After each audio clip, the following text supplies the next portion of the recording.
ओम साई राम। सभी साई भक्त कुछ न कुछ साई सेवा करते रहते हैं। इच्छा यही होती है कि बाबा के आशीर्वाद से अपना जीवन सफलतापूर्वक गुजरे। हम अध्यात्म मार्ग में हैं तो हमारी जिज्ञासा इस मार्ग के अलग अलग पहलू पर जाती रहती है, क्योंकि रोज हमारे आसपास अनेकों दृश्य हम देखते हैं। इसमें नए नए चमत्कारी बाबा, उनके चमत्कार, दीक्षा देने वाले बाबा, कुंडलिनी जागृत करने वाले बाबा, ऐसे ढेर सारे लोग देखते हैं। लेकिन ये असल में क्या है, इसकी जानकारी भी होनी जरूरी है, अन्यथा कहीं फंसकर अपना जीवन बर्बाद हो सकता है। इसलिए इस वीडियो में इस बात पर जानकारी दे रहे हैं।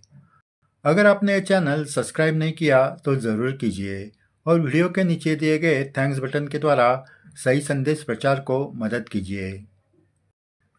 अध्यात्म मार्ग के जानकार रोहित दामले इन्होंने इस विषय पर मार्गदर्शक लेखन किया है। वो आपको उनके ही शब्द में सुनाते हैं। श्री दामले जी कहते हैं, इस भारत भूमि में अब तक अनेकों संत अवतार हुए हैं। ये अवतार मानव कल्याण के लिए होते हैं। प्रत्यक्ष भगवान के प्राप्ति के लिए संतों के चरण की सेवा करनी पड़ती है। इतने वो संत महान होते हैं। लेकिन संत मतलब क्या, ये पहले हमें समझना चाहिए। जो सभी जीवों को प्यार करते हैं, उनको अपना कहते हैं, कोई गलती हुई तो क्षमा करके उनको सच्चा मार्ग दिखाते हैं, वो सच्चे संत कहलाते हैं। आजकल तो साधु, सद्गुरु, संतों का सैलाब आया हुआ है। अनेकों लोग उनके चंगुल में फंस रहे हैं। पहले तो भक्त बनना मुश्किल होता है, उसके आगे संत सद्गुरु होना इतना आसान नहीं होता है। सच्चे सद्गुरु को अपनी विज्ञापन करने की जरूरत नहीं होती है। आजकल तो शिष्यों के द्वारा अपना प्रचार करने की होड़ लगी है। अच्छी बातें बताना, समाज सेवा करना, कुछ सिद्धि का प्रदर्शन करना, ये कला किसी को आती है तो उसे सद्गुरु कहा जाने लगता है। सद्गुरु स्थान प्राप्त करना इतना आसान नहीं होता है। लोग कुछ विपत्ति में फंसे होते हैं, ऐसे वक्त किसी को थोड़ी सी सहायता मिली तो उन्हें अच्छा लगता है। लेकिन ऐसे लोगों का फायदा कुछ कपटी लोग उठाते हैं। अपने आप को साधु कहकर विपत्ति में फंसे लोगों को अपने पास खींचकर फंसा लेते हैं।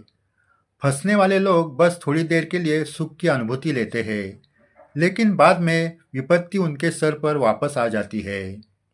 भोंदू साधु अमीर बनते जाते हैं और उसके पास आने वाले वही के वही रह जाते हैं। कुछ सिद्धि उपासना करके कोई भी प्राप्त कर सकता है। अघोरी साधना करके भी सिद्धि प्राप्त हो जाती है। लेकिन ऐसे वाम मार्ग से प्राप्त की हुई सिद्धि का अंतिम परिणाम बुरा ही होता है। ऐसे लोगों के पास अपना कल्याण करने के लिए जाने वाले लोगों का भी नुकसान हो जाता है, क्योंकि ऐसे तांत्रिक लोगों के आसपास निगेटिव एनर्जी कार्यरत रहती है। ऐसे लोगों के पास जब सीधी सादी भक्ति करने वाले भक्त जाते हैं तो उसे उस नेगेटिव एनर्जी से नुकसान हो सकता है। वो उसे उस वक्त पता नहीं चलता है, उसके आने वाले जीवन में उसकी अनुभूति आने लगती है। सच्चे साधक को हमेशा अपने कुलदेवता, माता पिता, सच्चे सद्गुरु यानी श्री साई बाबा, गजानन महाराज, अक्कलकोट स्वामी जैसे अवतारी, इनके चरणों पर सर रखना चाहिए। इसके अलावा किसी के भी चरणों पर सर रखना नहीं चाहिए। अगर कोई बुरे मार्ग से सिद्धि प्राप्त किया हुआ साधु के चरणों में आप सर रखोगे तो तुम्हारा पुण्य, सच्ची साधना वो ढोंगी खींच लेगा और उसकी बुरी अशुद्ध शक्ति हमारे में आ जाएगी। पूरे शरीर में सर यानी मस्तिष्क प्रधान होता है। सर के माध्यम से निगेटिव ताकत जल्दी शरीर में आ जाती है। इससे पहले बुद्धि खराब हो जाती है, फिर शरीर, और आखिर पूरा जीवन बर्बाद हो सकता है। ऐसे भोंदू साधु जो हमें पूजा के लिए वस्तु देते हैं, जैसे माला, शंख, जड़ी बूटी, रुद्राक्ष, मूर्ति, विभूति, वो कभी स्वीकार मत करें। ये वस्तु देने के पीछे उनकी क्या मनीषा है, ये हम जान नहीं सकते। ये वस्तु पूजने के बाद नुकसान भी हो सकता है। ऐसी वस्तु पानी में छोड़ देनी चाहिए। सच्चे भक्त की भक्ति शुद्ध होनी चाहिए, लेकिन व्यवहार में भोलेपन से रहना नहीं चाहिए। पूरे जगत में अनगिनत जीव, योनि, वृक्ष है। इन पर एक ही आवरण है, उसको ही हम पर्यावरण कहते हैं। इस वातावरण में अनगिनत सूक्ष्म जीव होते हैं जो हम अपनी आंखों से देख नहीं सकते। ऐसे अलग अलग जीवों की शुद्ध अशुद्ध सात्विक तामसी वाइब्रेशन रहते हैं। वैसे ही अलग अलग भूमि गुण या दोष से भरी पड़ी रहती है।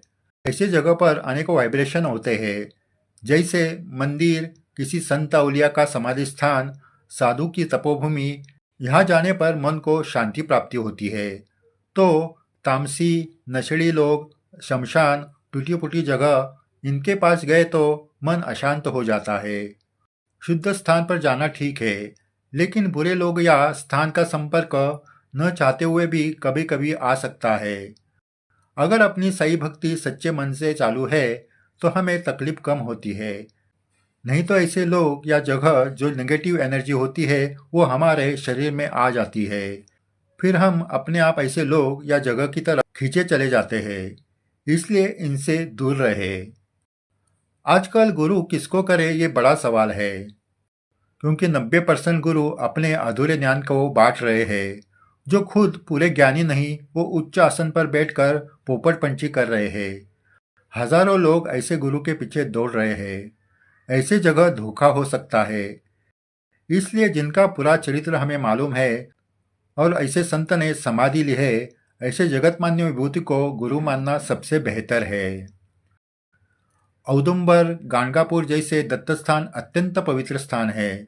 यहाँ दर्शन लेते वक्त नियमों का पालन करना पड़ता है। वहाँ गलती नहीं होनी चाहिए।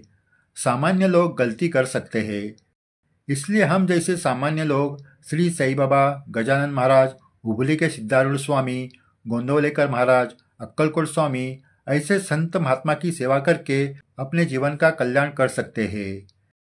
यहाँ गलती हुई तो ये संत दया करके हमें स्वीकार लेते हैं।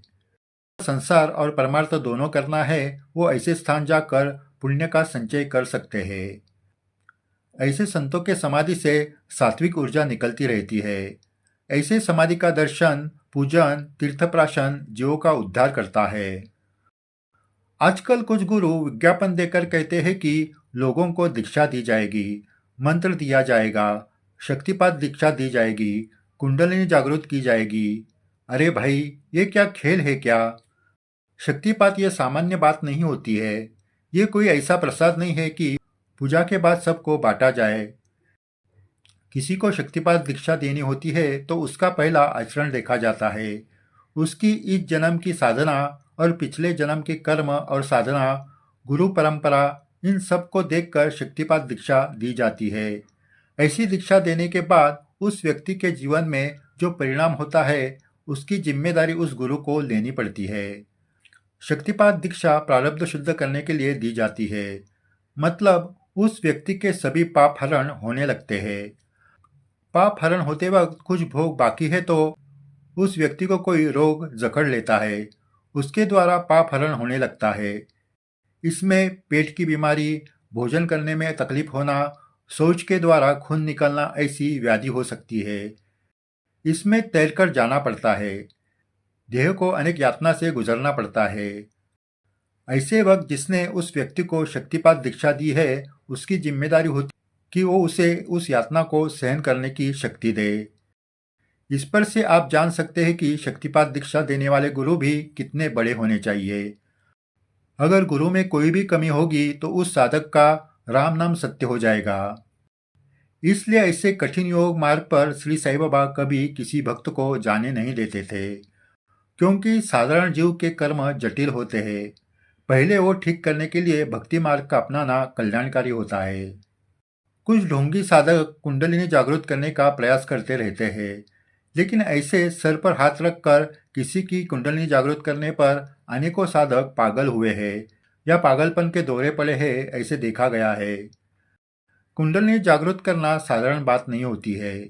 अपनी साधना स्थिति न जानकर कोई ऐसा प्रयास करेगा तो वो पागल हो सकता है। इसलिए कोई विज्ञापन देकर इस बात के लिए बुलाए तो गलती से भी मत जाइए, क्योंकि श्री साईं ने हमें योग मार्ग पर जाने के लिए मना किया है। भक्ति मार्ग जिसमें नाम जाप, पूजा आरती, चरित्र पठन, समाधि दर्शन एक करने के लिए कहा है। श्री साईं बाबा के पास भी योग मार्ग से जाने वाला भक्त आया था। योग साधना करते वक्त कुछ गलती होने के कारण उसे शारीरिक तकलीफ हो रही थी। बाबा के पास आने के बाद बाबा ने उसके सर पर हाथ रखकर उसे ठीक किया और कहा, आधी रोटी खाकर चुप नहीं बैठ सकते। इसका मतलब पूरी रोटी खाने की ताकत नहीं, यानी योग मार्ग पर चलने की शक्ति नहीं, तो ये मार्ग पर क्यों चल पड़े हो। आधी रोटी खाना पहले सीखे, मतलब भक्ति मार्ग पहले आचरण में लाए। इतना सरल संदेश बाबा का था। श्री साईं बाबा तो परब्रह्म थे। बाबा कहते थे कि मैं जो देने के लिए बैठा हूँ वो कोई नहीं मांगता है, सभी संसार की नश्वर चीजें मांगते हैं।